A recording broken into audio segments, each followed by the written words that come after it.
It's good to be back, and hello, thanks for joining the first edition of Journalist Hangout. This week, I'm Ayodele Ozubaku.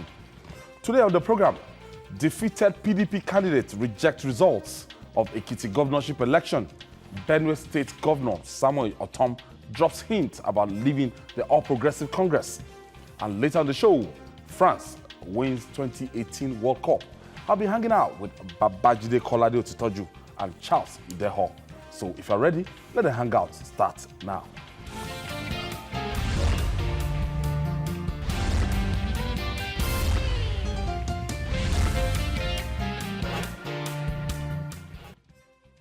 Welcome back. Glad to have you join us. Now, the 2018 governorship election in Ekiti State has been won and lost, but the last may not have been heard about the keenly contested poll. The All Progressive Congress APC candidate Kayode Fayemi polled 198,459 votes to defeat its major rival, Kolapo Olushola Eleka of the People's Democratic Party, PDP, who garnered 178,121 votes. But the defeated PDP candidate has refused to throw in the towel in the spirit of sportsmanship, citing irregularities.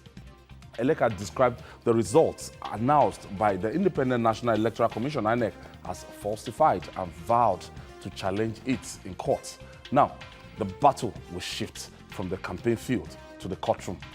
Babajide, when you saw that, the outcome of that election, when you saw the result and the breakdown, were you in any way surprised? No, I wasn't surprised that it was close, because I had publicly predicted that it would be a close contest. I saw the crowd at the PDP rally, and I also saw the crowd at the APC rally. There are ways of knowing whether a candidate is popular or not. During the 2015 electioneering campaigns in Rivers State, I saw PDP supporters wearing the same uniform. I knew clearly that the party was strong in the state, because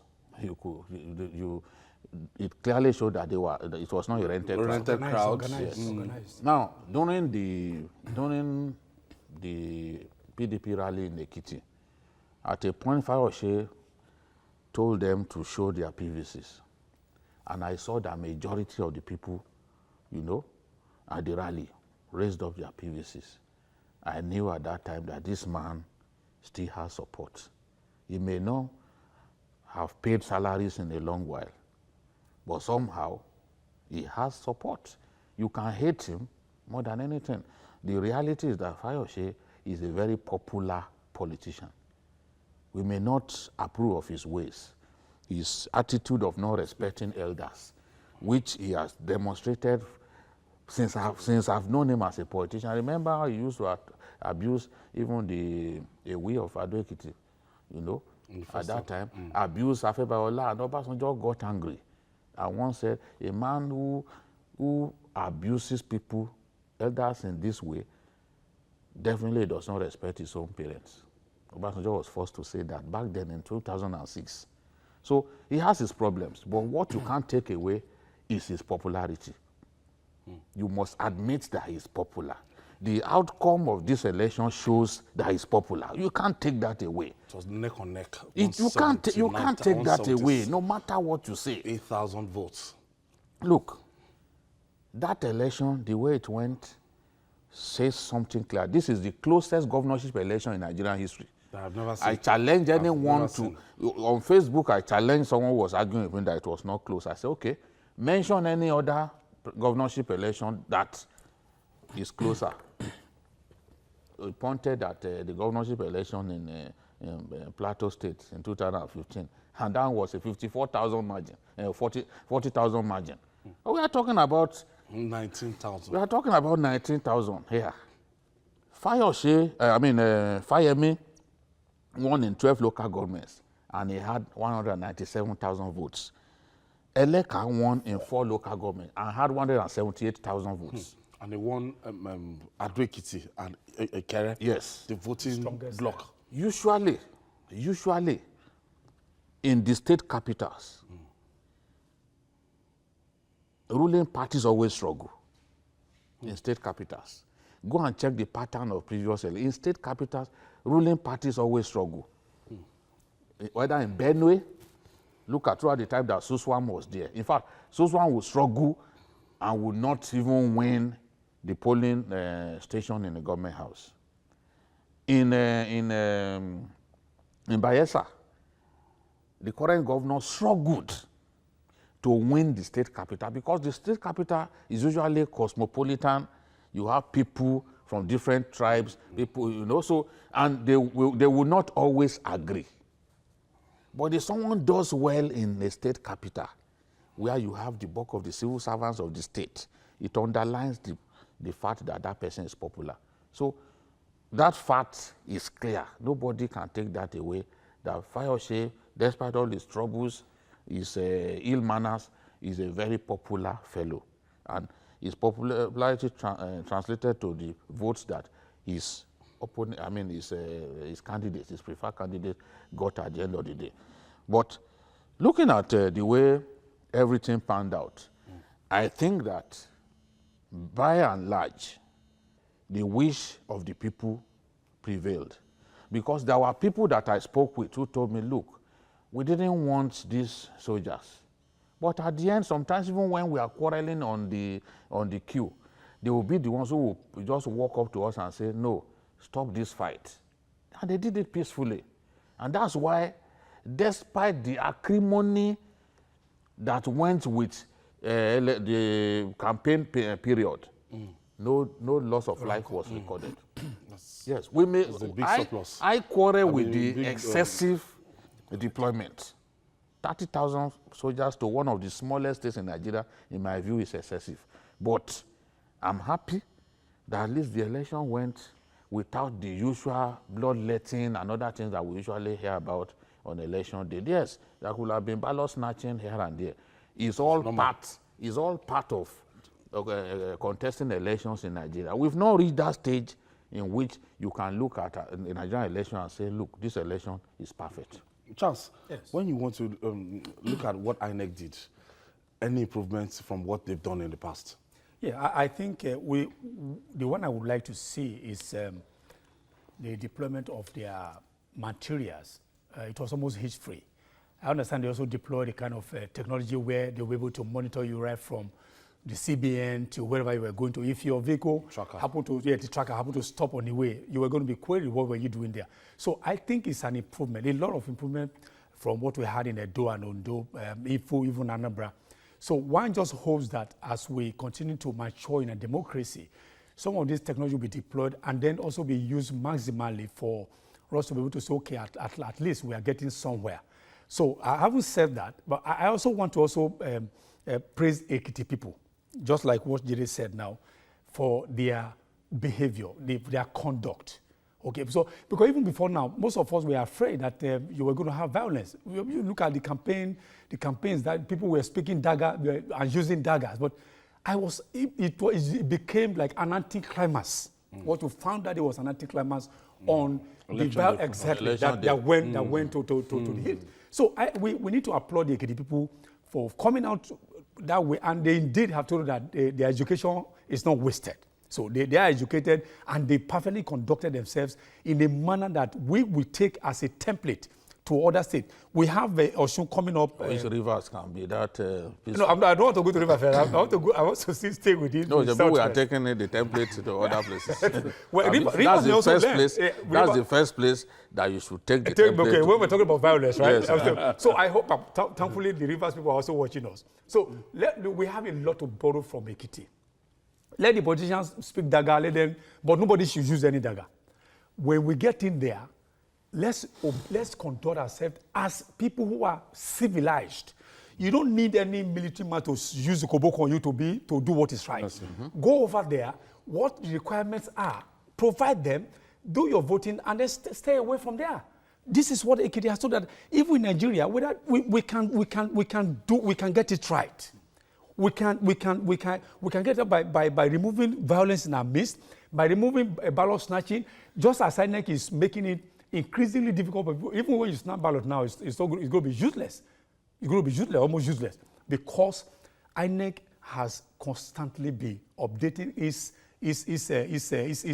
ways. So all we need to know, politicians are, where we had the problem with politicians, they have not learned anything ever since.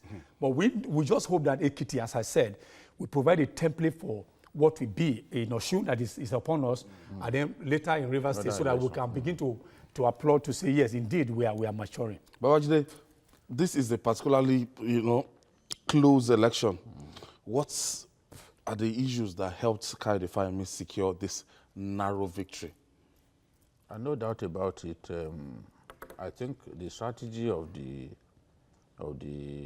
Fayemi team was to limit the damage that a landslide victory in Ado Ekiti and Ikere could cause to the team.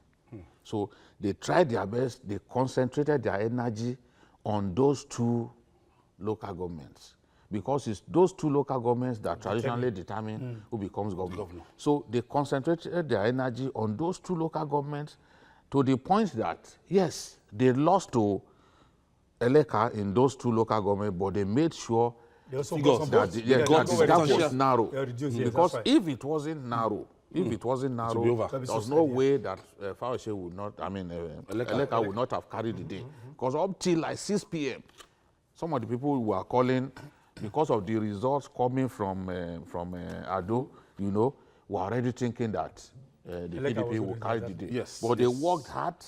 They concentrated their energy on those two states. Those two local governments. Once they were able to narrow the gap there, they went outside of those places. A lot of the people who are decamped, people like Adeyeye, Bafem, and the rest of them, they were able to, including all of those places. The people who are decamped and were working for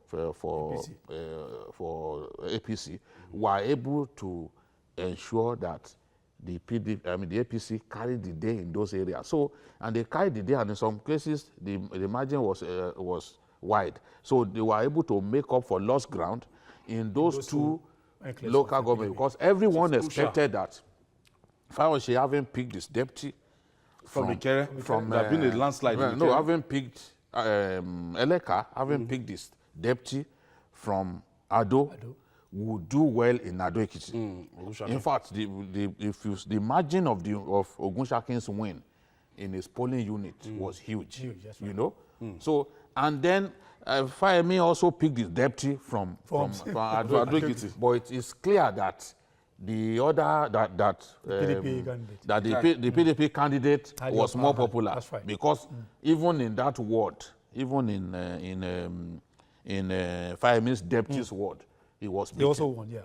Okay. He was beaten. I think I have John. John is calling us from Ado Ekiti. Oh, okay. That's it. Hello, good evening. My name is John. I'm calling you from Ikere. Okay, Ikere. Thank you for joining us, John. Okay, Babajide, thank you for your analysis. Thank you. All right. I love you very, very well. You are always objective, whatever you say. Thank you. The election was rigged by INEC because we saw everything. It's at the collation center they manipulated those figures. The election is transparent, quite okay. But INEC need to be transparent in 2019 election. They have shown us clear that Buhari election will not be free and fair. So Fayose did very well. And we are also supporters of Fayose, despite the fact he has lost the election. But we still look forward to 2019. Thank you so much for this program. Thank you. Thank you. Thank you. I also was afraid for Eleka. I think there are other 3 governorship candidates from Ikere. From Ikere. I thought they were going to share. No. They didn't you see, a million candidates can come from a town, but the people who vote for who they think stands the best chance of carrying the day, and that's what happened. So, but clearly the Fayemi team worked on those two, concentrated their energy and their resources on those 2 towns, because if they had not done that, honestly, the votes from Ikere and Ado Would have Ekiti beaten alone all of them will have together. destroyed Fayeme's chances. Charles, Okay, yes. now we now have all APC states from the southwest, you know. Now, what will be the implication to the 2019 and the future election? Well, you see, APC has Ekiti has always been like an albatross on the stable of APC. I mean Ekiti, because if you our president Buhari was there in 2003. You knew he lost. That was under APP, not the NPP that time. Then he also won the presidential primaries for ANPP. He also lost, even though he had lost in all southern states. But you saw what happened. That it was when they now had this marriage between himself and the Southwest, minus Ekiti, that really gave him the victory that everybody celebrating for him today. 3 years after. Now you can see what's happening at the killings. You know, a lot of people have become despondent. You can never. People are even talking. Even now, as you speak, even in the South, his popularity, whether people who are watching they like it or not, has actually waned. But getting Ekiti to his side will further show up that his political fortunes in the Southwest, because Southwest was the deciding factor for him in 2015, whether anybody likes it or not. And the Southwest has become a factor that Buhari and his team can never waver on it. Because if they do that, it's going to be very potential. If you even look at it, after Northwest, in terms of potential votes, yes. And the margin is not even up to 4 million That's votes. it. So imagine it's not to 4 million votes. So Southwest is important. Getting Ekiti is a political master plan for him, because you now have is almost going to have like almost. I mean, there's no way you will score less than 80%. I'm just thinking. And that will mean that if he add it to the votes you already have in Northwest, then it will be closer to victory. So any president who thinks like that, will always know that there's a particular point you need to get. Just like people want to, if you want to make an inroad into the east, you must get another, you must get Delta. That's how it's calculated. So getting Ekiti to APC right now is good fortune for the president in 2019. It's good fortune for APC. It's good omen. It's good for all of them, if you want to use that word. So I think for me, it's a plus for the APC for 2019. But for those of us that were on ground, we discovered that it's not the system is not here to hulu in terms of it's not foolproof. It's not foolproof. Okay.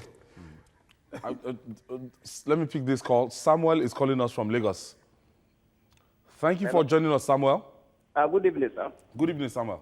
Yeah. I just want to make my own contribution. Go ahead, please. Yeah.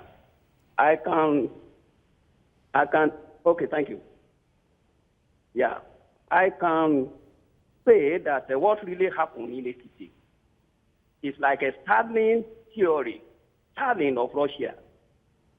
After people, electorate had been impoverished by our Wamburas, the exploiters of Nigeria, who call themselves governors. They will now give them just a loaf of bread after they had killed them intelligently. A state that is known for fountain of knowledge, they killed their reasoning faculty with poverty. And they now brought Abacha loot to the state. No. But you don't have any evidence. You don't have evidence to promote that. Let's just be as objective as it should be. I wanted to ask you. To promote that. I've just started sharing that. The rate at which we believe rumors in Akure. They said they brought this into Akure Airport, and we're loading it. Abacha look. Do you have and then any people will evidence? believe, including educated people. And they will start sharing this on the social media. Jide, something happened on Saturday. It was around 8 p.m. on Saturday. I just saw the results. What caught my attention was that I just saw TVC, the logo. I just saw the result. We were sharing it, that PDP was leading with 160,000 votes and APC, 120,000 votes, and PDP had almost all the local governments. And at 8 p.m. on Saturday, we were about to go to the collation center. TVC logo there. And people were sharing. So who is, including the maybe you are the one who transmitted I wanted to call Lagos. Transmission because I wanted to call Lagos. What is happening? Not knowing that they went into archives. To dig They talk and report. Even when- 2014 results. Even when I was getting results, you know what I was doing? Femi will tell you, I was always calling Femi. Femi say, no. Femi will always give me this is exactly, and that's how it's supposed to be. Because whatever, everything is just very here and the there. only one permitted Yes, by law. that by law. Whatever by law, results you are getting share, anywhere. Even when people were INEC saying, is the one permitted yes. by law. Even people were saying, you want this one. I said, no, I don't want to believe on this one. Let I So, give first. going to what I wanted to say before, money played. Money was the alpha and Deciding omega, factor. deciding factor. Fight on fire, honestly. However, you can get the money to the electorate. One thing is that they are hungry, they are poor, their youth are unemployed, and everybody needs money. A lot are hopeless. So by Friday, that money came rushing. Yes, it has now become very much part of our electoral process.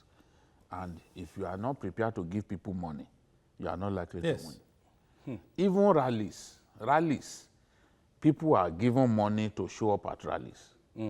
What by At the what? level local of government by yes, local governments. Politicians mobilize truckloads of people to campaign venues, 1,000, and they give them money. 500. I was telling someone one day that this bank down the road, the one that we use, I saw them. They were heading for an APC rally, and then they stopped there. They first gave everybody money before they got into the bus.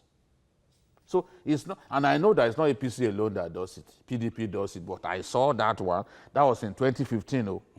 So they say, let's share the money now before we go to the ground. And they took the money. That's to even appear at campaign grounds.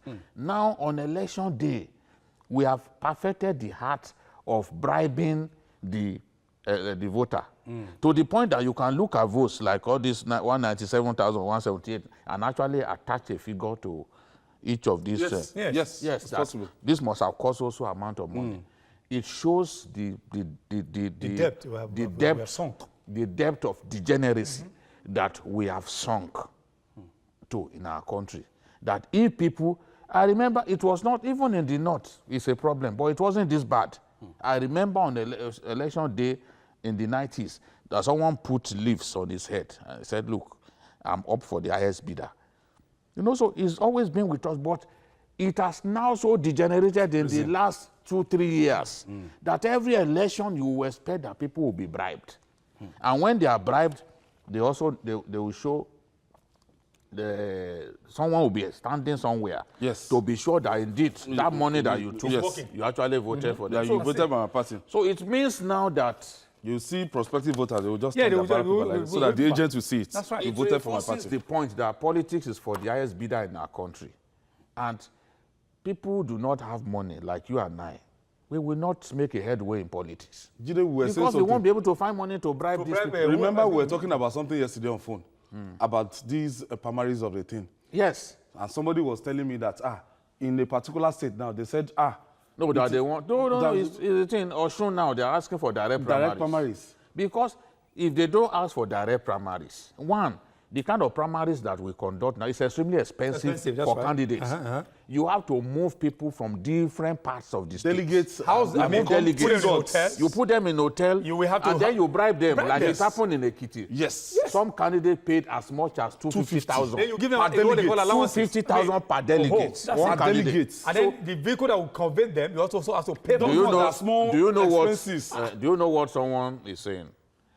He said now that the slogan is "Dibo fun wa ko ra mọ́tò." That is for the Please, for those who don't understand for Yoruba, those who tell will, them. for those who will take part in the Osun primaries. Already Tell them warming about- up tell them what that. that means, so that you know exactly. Vote for me and buy a car. Because some So delegates that are is- expecting like 750,000 upwards. Yes, because they will take from you, And take from you. exactly. And At they the are end not of the the car. day, True, yes. truly. It will be up to the amount you can use to buy purchase. Remember even Obasanjo, the primaries, the Obasanjo, the 2000 and no, it's not Obasanjo. It's between Yaradua and Atiku. While the favored candidate was given $10,000, Atiku was given $7,000, $8,000 back then. Between Jonathan at Atiku, abi? No, not Yaradua. PDP's, Okay, primary okay. member. That was Yaradua. It was that time. 2017 or That's 2007. Yeah, 2007, yes. And it's gone on like that. People have now kind of formed the opinion that, look, all these primaries, you must spend so much money. So if you do not have billions stored somewhere, you cannot. But I don't blame them, because once you win, you forget these people. So the thing is that give me give me my own 4 years share. Let me have it now. And then when I get there, I want to recoup my investments. If I'm spending $1 billion time for naira, that's it. They have no time for you. At the end of the day, it's the Vicious masses cycle. who It's the lose. masses who will lose. It's And the it's the masses same who masses lose. that are getting this money will lose. Because for 4 years, you won't get anything. Okay, still to come. Benue State Governor Samuel Otom drops hints about leaving the All Progressive Congress. Stay with us. We'll be right back after this time out.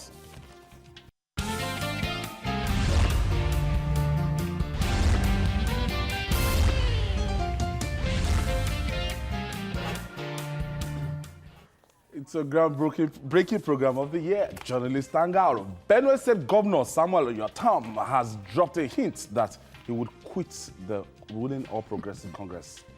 APC Otom dropped this hint after swearing his special advisor on Bureau for Local Government and Chieftaincy Affairs, Jerome Shimbe, in Makurdi. He said at the appropriate time, he would announce the party he would join out of more than 60 political parties in Nigeria. Governor Otom and Senator George Akume, the APC leader in Benue State, have been having a running battle over matters relating to the 2019 general election. Jide, what is this? Break it down.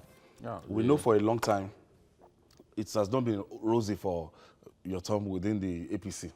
Yeah, and the conflict between him and the leader of the party in the state, that's Senator George Akume, has reached a head. For some time now, they've been actually feuding. But Senator Akume went to an event the other day, and he said that he had given the governor a red card. Really? Yes. Now, a man who controls the structures of the party in the state, from ward to state level. That's Akume. Yes. Akume holds the structures of the party. If a man who controls the structure of the party from ward to state level says he has given you the red card, it means that he's not going to allow you to retain your seat. They won't give you the party ticket. Because clearly the members. governor is not in charge of the party. The governor has no structures of his own. He doesn't have a single delegate. You know, just similar to what happened to Baba Mongoro and other, in Adamawa State. So the governor now said, well, if I've been given a red card in a football match, I'm expected to step aside. That at this stage now, I should be looking for another party. That out of more than 60-something parties in Nigeria, at least any party that thinks that is prepared to accept me, I'll be willing to go there. On the day that the governor signed the anti-grazing grazing prohibition law, the open grazing prohibition law, George Akume was sitting beside the governor, and he was telling the governor not to sign it. They were sitting side by side. The governor, as the governor was about to go to the lectern to sign, he said, don't sign that law. So, and the governor was telling him, look, we had a forum, Town hall different meetings, times, all different Public hearing. Public yes, hearings and public so on. hearing Yes, and the exactly. rest, where people And my said people, was this is what they wanted, want. that if I don't sign this, they will stone me. So the governor went ahead I signed it. and signed it. Became law. But that was the turning point in their relationship. So recently when the governor attended the inauguration of 10 new traditional rulers, publicly George Akume was also wagging a warning finger at him that he would deal with him and all that, you know. So and that was a public show that people saw. TV cameras were there and all that. So clearly the relationship between them has become so bad that he knows that there's no future for him in the APC. I've always expected that it will come to this. There are people who, whether we like it or not, cannot remain in the APC. You know, there are people who will By leave. circumstances that, you know, definitely beyond them. No, there's no doubt about it. They will eventually have to leave. I don't think that even if he remains in the APC, he can win the election. I don't think that your Tom, even if he goes to another party, will win the election. Even Yes. if he goes to another party. Yes, because he has failed to pay salaries. When the president went to Ekiti, he said he will help Kawde me to pay salaries. It's a big problem. Otom is owing salaries for many months. So even if he goes to another state, another party, he goes with that liability. Parties too will not even be excited to take him on because they know that on account of his inability to pay civil servant salary in the civil service state like Benue, he comes with a big baggage. That was the major undoing of Gabriel Soswan. Yes. And they made sure that Susan didn't even win the senatorial election. So it's a big baggage that the governor carries. So wherever he wishes to go, since he can no longer remain in the party, since his political godfather has given him a red card, wherever he chooses to go, as long as he has not cleared those debts, those parties will not be excited to take him on. And even if they take him on, there's no guarantee that he will win the election. Even the APC has a lot of work to do if they want to retain the state. Talking about APC having something to do, Charles, a lot of work to do in Benue State because of this farmers, headers, clash, because of the killings and everything. Unresolved. And Benue is a Christian-dominated state, so to say. So right now, the way it is, it will even be difficult for the All Progressive Congress to even win that state as a party. Yeah, because even feelers from there, what the feelers have right now is that Otom still is the right man for some people, but they said he is on the wrong platform, which is the APC. That's the feelers I personally am getting from Benue State. There are some people who are still very ready to go with him to anywhere he's going to, irrespective of the fact that he has this burden of OSRS one. Because what they are planning is to punish that party for the unresolved killings that they've experienced in these recent years. So like somebody I discussed with, one Igede man, Igede is one of the ethnic nationalities over there. Look, Benue South. They may not be from, but say Otom himself, he has done enough for the people to stay on the side of the people even when the killings was happening. That most of them even say that it is a battle between Benue and the center. So anybody who will fight to emancipate them from the center, they will go for him. So that's what I'm saying, that APC will fight tooth and nail, but it might be a difficult thing for them because right now APC is not a very beautiful brand in Benue to sell.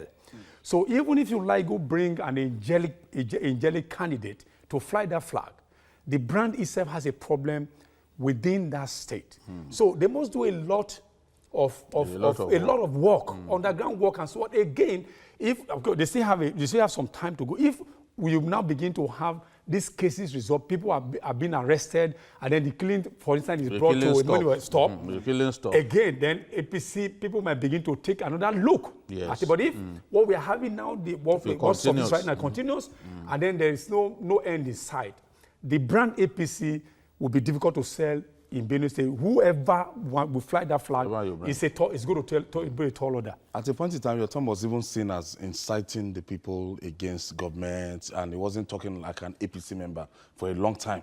You know, when you defend yourself, if you don't do with stones, use stones, yes. Since the federal government cannot help us, we've written to the federal, we wrote to the vice president, wrote to the president. And did not the way it was sounded that day, was sounding from time, you would begin to shake. Doubt his loyalty as a very, very strong, faithful party man. Yeah, because the truth is, politicians listen to the people a lot. if the anger of the people is on a particular party, you do not now begin to praise that party to high heavens. They will turn against you. Remember what happened on the day of the burial on the day of that mass burial. Yeah, the very first one. When George Akume began to praise the president and all that, they booed him. That's right. They booed him off the podium. They booed him. So you gauge the mood of the people. Or the people. And then The move with people it. are already angry. You see, so the people are already angry. And the nice things that they want to hear, whether that nice thing is not politically correct at that point, Fight for our rights. that is what do you will this, try do to this. say. That Just is being what a you will politician. Yes, exactly. Yes, but he has always said, look, I will remain in APC. I want to remain in APC. But I think what has happened now is the last straw. conflict between him and Akume. If the party had given him the structures, you know, just the same way some governors have, Yeah, they'll be able to have hijacked party exactly. structures, Akume would not have been in a Powerful position enough. to hold the governor to right. ransom. So, but the governor knows now that he's in a weakened position. So, being in a weakened position, and his local government, Guma, is probably the most attacked local government in Benue State. You know, even his own farmhouse has been attacked several times. So this is the situation. He has to look at. He has to find a way to not offend these people, and to go and be praising APC or praising the president to high heavens when the people are angry. The timing is not right. When the president solves the problem, as we have always challenged him to do, when the president solves that problem, and the people live in peace, and they can go to their farm. And they can go to their farms. Yes. Things can change suddenly, and the party can become popular again. That's what we want the president to do. Latif is calling us from Lagos. Thank you for joining us, Latif. Oh, I think we lost Latif. Just try and call back. So that's the president has to solve the problem to save his own party from losing that election. Yes, and in Benue State. This is not. I'm not a party man. I'm just a journalist. This is the truth. This is the truth. Today, you know, I was in Benue in October, and it's a lot worse now. Because after January 1, what happened on January 1, many people have turned against the party. So what the president needs to do is to solve that problem. Let the killings stop. The killings can stop. It shouldn't be a problem that we'll see as insurmountable. Once you solve the problem, you can come out to say, yes, we face this problem, but we defeated the problem. We confronted the problem frontally, and we solved it. The people will be happy. They will remember that indeed you solved the problem, and it will show up your rating. Yes, it will show up your rating. You know, because otherwise security is a major issue in any election year. Yes. And it's not particular to Benue alone. No. We have some other states. Yes, exactly. APC cannot be talking about winning Taraba State now. Or Adamawa. APC cannot be talking about Or Kwara. Or Plateau. No, even Plateau. Even Kwara. The governor might have problems. They stoned the governor. The governor might be having a big problem. Even in Kaduna, you really can't say that Anywhere killings are taking place, and then there's its own result. The opposition will come and say, look, and fist on I it. can protect you better. And fist on That's it. what the Just the way APC did. The opposition When they were will coming in 2015, the opposition will feast on the fears. Fist on the fears of the people. The opposition will feast on the fears of the people. Yes. That's what will happen with Boko Haram. If you are going through any trouble and somebody comes to promise you succor, you are almost likely going to say, okay, let me jump at it. So, which is what is more happening when people who are hungry. Okay, what is happening at the IDP? People are hungry. They dangle food at your face, and then you say food for sex. That's why you have to do this. People who are impoverished will have no choice of theirs. Anybody who comes with any solution, they will go with it. Even in Taraba, they were having. Remember what this man said in Taraba? What's his name now? General Danjuma. The case is still there. What is happening in Adamawa? Even the issue of killings everywhere. We have Jude from Lagos. Thank you for joining us, Jude. Good evening, all. Good evening, Jude. Yeah, I just want to say one thing. Firstly, we are having a serious problem in Nigeria. the only solution to our problem is not politics. The politicians have fed every person. Babajide, you know this. We should just come up and look for credible people that will bring up from this problem the politicians have fixed us into. I keep repeating it. The only solution is when myself, yourself, and every person will come out objectively and say that what is happening in Nigeria is wrong. Let's look for a person like Trump, a business person from outside. Trump is from outside the politics. They always betray the trust. He will need a party. You will need a political party. Trump will betray the trust in the end. A Nigerian Trump will need a party. You need a political party. And run by Nigerians. You must play Run by politics. Nigerians. You must play the politics. And to stand a chance of winning, must go to the bigger parties. And thank you, Charles Idao. Thank you very much. We'll take this break. When we come back, we'll talk sports. Please don't go away. It's still Journalist Hangout. Stay with us.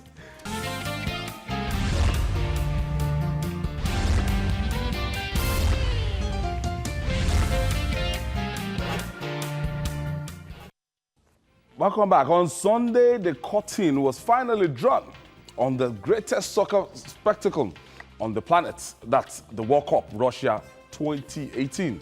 After 64 matches involving 32 teams played across 1 month, France defeated Croatia 4-2 in a highly entertaining final in Moscow to lift the coveted trophy and pocket the $38 million prize. Promise. It is the second World Cup trophy for France, having won their first title on home soil in 1998. So, all hail the new champion. I have my sports editor with me. He was in Russia. Promise, I forget. $38 million. That's a whole lot of money. That's a whole lot of money, you know. For every World Cup participant, as long as you qualify for the World Cup, you get an instrument payment of $1.5 million to prepare for the tournament, and then once you play at the group stage, you get $8 million. That's all we got, Nigeria. We couldn't go past the group stage, so that's enough. That's much. At least, like they say, $9.5 million came to Nigeria. Now, the big teams, the favorites, so-called tournament favorites, Argentina, the Spain, the Portugal of this world, Germany of this world, they just fell by the wayside. Brazil. I think the World Cup in Russia was one that came with so many surprises. You know, like you rightly proceeded, they were favorites before the tournament kicked off. Germany, defending champions, were one of them, going by the plethora of players that they have. I looked at the German team prior to the World Cup, and I could see they had like 3-4 standing teams. The likes of Mario Götze, who plays regularly for Borussia Dortmund, a very fantastic player. I mean, does not even belong to the winning goal in the last final. In the last World Cup. Prior to the World Cup, was not even in the second team of the German, national team. And it gives you that thought that, oh, this German team is so solid. Brazil, like you said, with all the razzmatazz around Neymar, the way they qualified for the World Cup, they breezed through the South American qualifiers. And you would imagine with Tite coming as coach, he's brought so much impetus. He's brought a lot of change, to the Brazilian team that we saw 4 years ago that felt like a pack of cards to Germany, right in front of their home crowd. And so you want to think Brazil really was also one of the favorites. You look at Brazil, Germany, Argentina, Judy, I wanted to ask you that. Argentina turned out to be another disappointment. Yes, well, if you look at that Argentine team, the defense was already aging, and they just could not cope with the pace of Mbappe. So what we should have punished that defense, but because our team was just not good enough, we couldn't punish the glaring lapses in the Argentine team of old players. But when they played against France, France exploited that weakness by getting Mbappe to run at the Argentine defense at will. They just couldn't live with the pace of Mbappe. There are very few players who can live with Mbappe's pace. So he punished them, and they got young man. Yeah, 19-year-old. His strength his strength belies his age. Because even as an 18-year-old for Monaco, it was tough for European teams to handle him, even as an 18-year-old. And at this World Cup, he clearly showed that he is already maturing as a player, you know. So it's, for me, I'm happy with France winning the cup because it's like this cup has come to Africa. You find a lot of French players are Africans. Umtiti, for example, who scored the winning goal in the semi-final, is a Cameroonian. The Cameroonian, Roger Millet, even pleaded with him to play for Cameroon, but he declined. There are a good number of them who are from Congo, and Mbappe is even said to have a Nigerian blood. Really? You know, yes, I think one of his parents. From the maternal side. You know? So that is like the World Cup coming to Africa. So it makes me happy. Although you're consoling yourself. Although you look at it, you think that France was too conservative. They didn't really play attacking football. Even yesterday, they were at a point it was 60% possession for. You know, sometimes it really doesn't matter how you play. I wanted the to most talk important about thing is the result, and that's what France. I wanted to talk about That's the Mourinho style. What is wrong with Africa? All the African teams fell by the first round. Well, before I go to that, I really wanted Croatia to win because I thought this French Because of team, the president, right? No. Confess to me. Everybody was like, wow. Everybody likes the woman. You know what somebody said on Facebook? He said, look, if I were a Croatian player, if we win the World Cup, we will ask the president to give each of us a hug. But here was the woman giving people hugs. Really? Hugs. They didn't ask for it. Hugs in the rain. And they were just taking it. And it's not this usual hugs that these Nigerian women give us. Not this usual side hug. It's the frontal hug that the memory of which will live on with Croatia would have won the World Cup. If Promise was there on that rainy day, I'm sure Promise will have A asked for a presidential hug. hug. I was back in Nigeria before the final. So we're talking about Africa. Really, I wanted Croatia to win because the French team is very young. I would say 80% of this French team that's won the World Cup will be present in 2022. Yes. You know, but the Croatian team, I mean, the players are already in the prime. second youngest team in Exactly. after Nigeria. After Nigeria. You know, the Croatian team, that was why when our NFF was saying this is a young team, I mean, come on, the French team is also a young team. They've won the World Cup, you know. So but the Croatian players, they are, I mean, the majority of them are on the other side of 30, Yes. the Modric. The average age is 29. I mean, these guys can play at this level. This is their again, last and World I Cup. thought this would have been the final chance. Why did Africa, crack in the first round?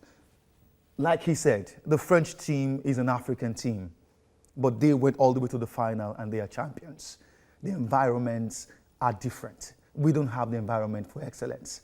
Why is it that the majority of players who even play for the African national team play in diaspora? These are questions we need to begin to ask ourselves. You know, these guys decline playing. To develop our own leagues. Decline playing for their country of birth, or rather their country of origin, but rather play for their country of birth and their world So champions. we couldn't take a person, Why? somebody Because- like Junior Lokosa to the World Cup and create a kind of Why? it's funny Because to you. the environment is different. You know, the atmosphere in France gives you that opportunity to thrive. France has one of the best football academies in the world. Yes. And that is where most of these players are churned out from. England is beginning to head in Babajide, that I wanted direction, to talk about the revelation Because- of the tournament.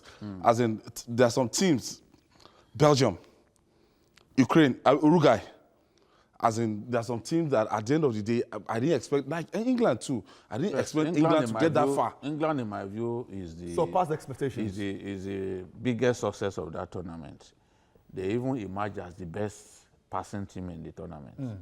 And John Stones covered more ground than any player in that tournament. That should tell you that he worked really hard in that work position. rates. You know, so and there are revelations coming from the English team. Look at the Leicester central defender.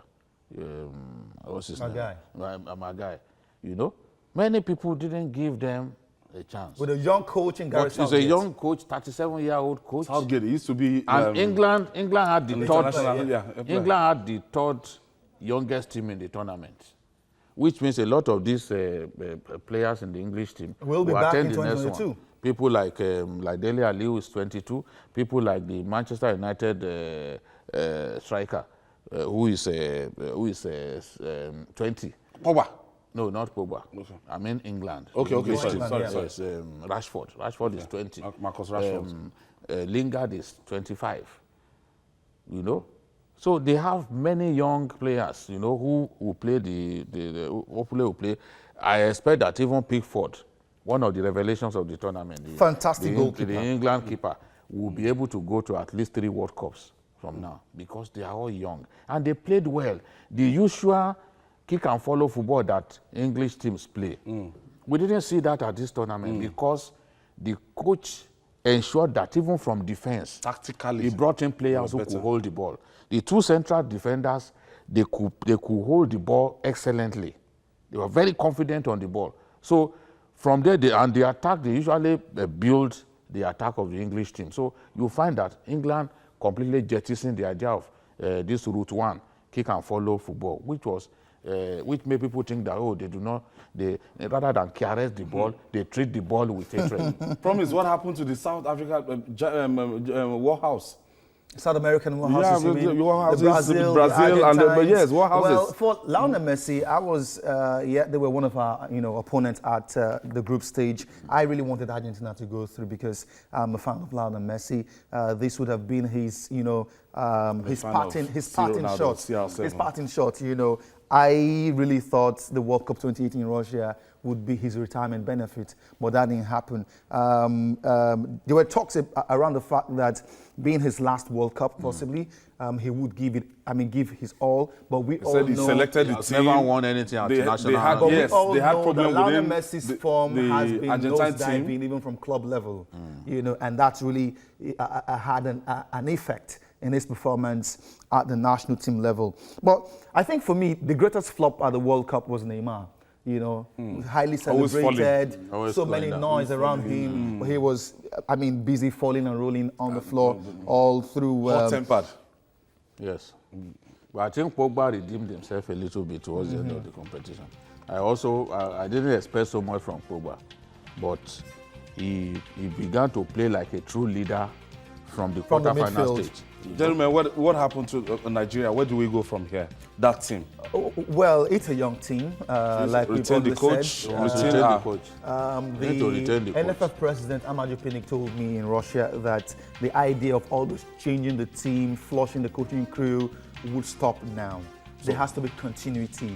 Look at Didier Deschamps. He's been with the French team for a couple of years now. There's been continuity. When he didn't do well, they stood by him. And kudos should go to him. He's just the 3rd person to win the World Cup as a player and coach. After Mario Zagallo and Franz Beckenbauer. He won it in 1998 as captain and he's won it as coach. So the NFF are saying Beckenbauer won it in 1990. 1990 as coach. As coach. And 1974 as a player.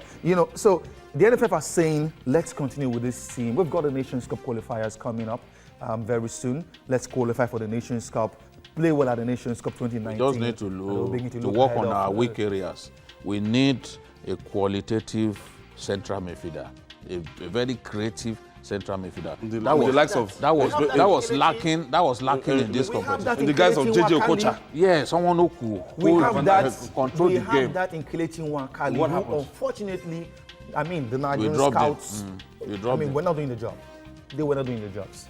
That was what we missed in that team. The defense was good enough, but that was what we missed. The trio they had was missing. That was the role given to Mikel, but of course we know Mikel's... We have to go. I'd like to thank Promise Efoge, our sport editor, and the maestro himself. You can see him talking sport again. Babajide Kolade Otoju. Everything. Almost talking sport better than myself. And that's it on Journalist Hangout. Don't forget to join us tomorrow for another interesting episode of the program. You can watch the repeat broadcast tonight at 11. You can also watch Journalist Hangout on our platforms showing on the screen. And you can also catch us on YouTube, youtube.com/TVC News Nigeria. Our feedback channel is Journalist Hangout at tvcnews.tv. I'm Ayel Dele Ozubaku. Bye for now and God bless Nigeria.